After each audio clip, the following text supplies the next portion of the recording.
What's up, guys? It's a career full of big wins for you, but man, I guess talk to us about where this ranks and just your feeling after this victory. Before I answer the question, if Brennan gets purple shorts, I got to get floral. First things first.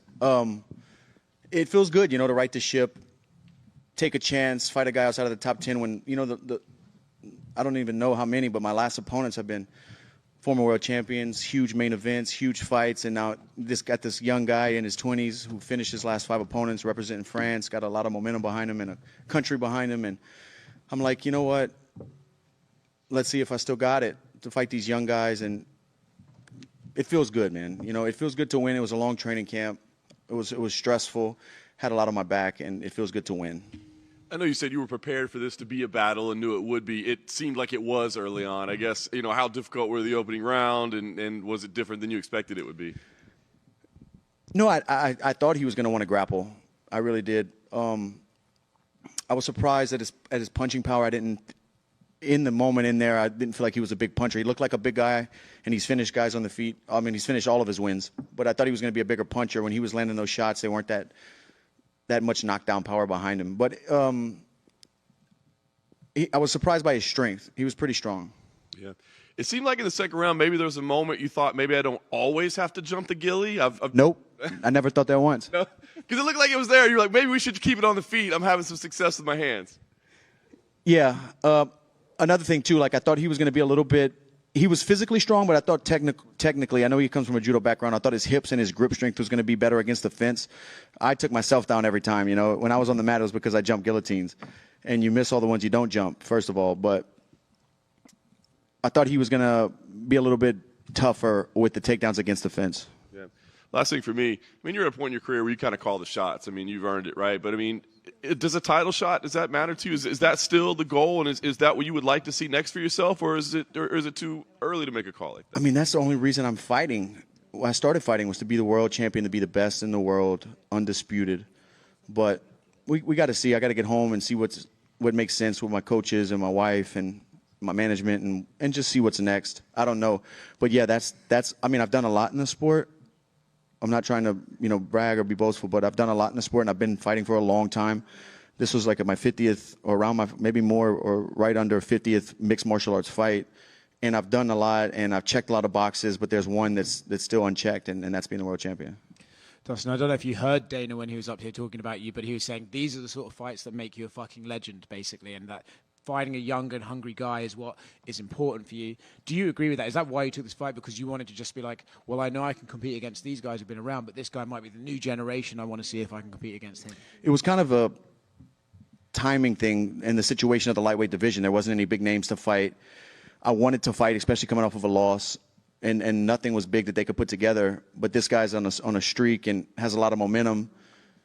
And when they offered it to me, that's why we did it. It just there was nothing else at the time. And then I honor what I do, man. And Eddie Alvarez gave me a shot when he was a former champion, and I was an up-and-comer. And you have to do it. That's the nature of what we do.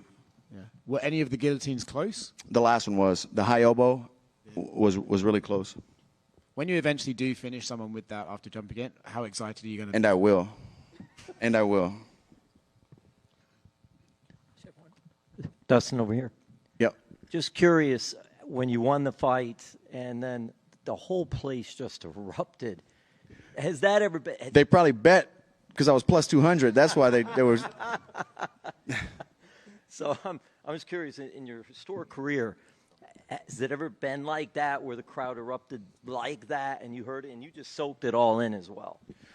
Yeah, I really felt in the moment this whole week in the locker room, walking out in the octagon. I really felt good.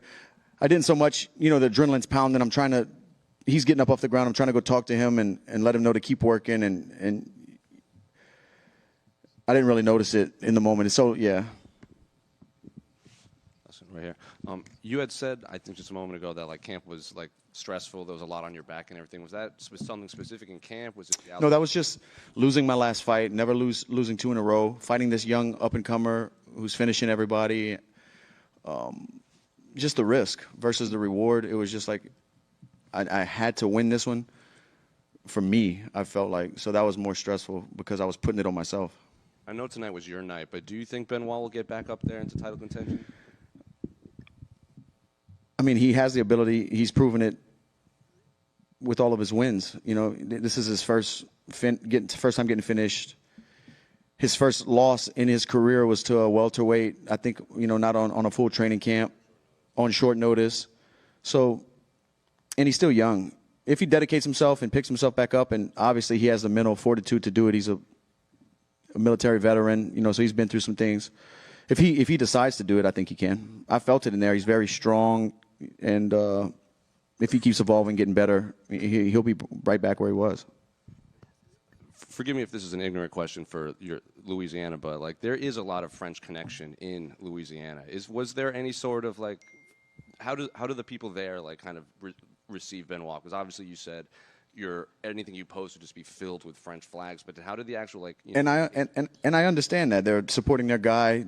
MMA just got legalized not that long ago in their country, and it's a growing sport. So I understand that, but no, there's a lot of French in Acadiana where I live in Lafayette.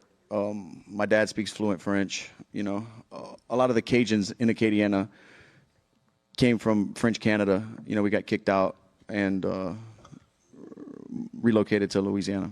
Well, Conor McGregor actually tweeted a good fight between a couple Frenchmen and even tagged the French, was it president or prime minister, whatever they have over there. Yeah. Well, he felt that right hook too.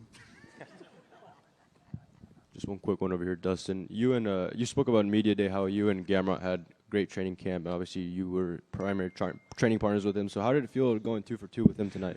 It felt great, and we pushed each other so hard this training camp. After his fight with RDA, he came back and stayed in the locker room the whole time. He's such a great teammate, hard worker.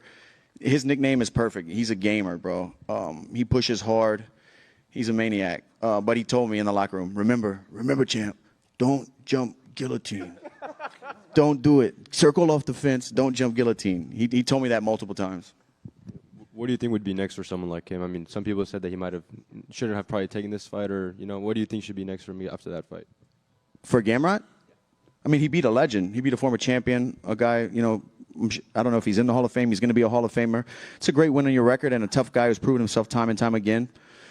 And Gamrot has some great wins, you know. He beat Arman, lost to Benil, but he's a hard worker, always in the gym, always getting better. I mean, I think he belongs at the top of the division fighting for a contender status.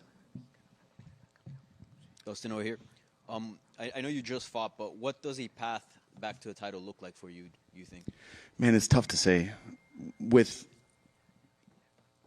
I don't know. The lightweight division has been so like murky and not a clear path to anything for anybody.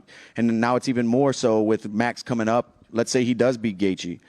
Does he stay at 55? What's happening? I don't know. I don't know what's next for me. What opponent makes sense? Who's available? There's a lot of questions. And I don't know. I know your focus is on the belt, but a lot of people talk about a potential trilogy with Justin Gaethje since you guys are 1-1, and a lot of people are still kind of waiting on that Nate Diaz fight because, you know, it was booked at one point. A lot of people were excited for that. Do you see any of those two fights happening before your career is said and done? Man, I have no clue. Nate was a fight I always wanted. Gaethje hit me with the Hogan boot, so we might have to do it again. It's tough to say. I don't know. Thank you. Thanks. Dustin right here, to your right. Speaking of the Hall of Fame, they actually mentioned on the broadcast tonight that's somewhere that you're going to end up someday. And obviously tonight, another fight of the night, and I'll tie in another record. I mean, when you look ahead to that, what does that mean to you to hear that from a broadcast team, especially that has a Hall of Famer on it? We've been talking about it this whole week with my coaches. You know, like for the weigh-ins, they announced a future Hall of Famer. Something else this week, they announced me as a future Hall of Famer. I mean, dude, that means a lot to me. You know, that's something special. I'm so happy for Joanna to get in. She earned that for sure. You know, and I'm just happy for her. She's a hard worker and done a lot in the sport, and especially for women's MMA. She deserves to be in there. If that's my destiny, I would love to be along those great names that are in the Hall of Fame. You know, it's kind of surreal, honestly, because time flies by so quick. I just remember being a kid, like, praying, just give me one chance to fight in the UFC and show these guys what I'm made of, you know, and now we're talking about that. It's just like, it's crazy. At the same time, is it just a little bittersweet almost, where you're like, hey, I'm not done yet. I still got a few things to do? Yeah, like I've said before, I have tread on the tires, and I think I can beat a lot of these guys. I can compete with the young guys. I can beat anybody in the world, I feel. We'll see. I don't know. I don't feel like it's... I'm 35. This is my 30th fight in the UFC, you know? So we'll see. Thanks. Hi, Dustin. Were the guillotines part of the plan or just you? No, everyone told me not to jump the guillotine. Mike Brown told me 100 times this week. Gamrot told me a bunch of times in the locker room, at weigh-ins, don't, you know, it was part of my plan. Not the coaches. And I'll jump another one, I promise you. Thank you, guys.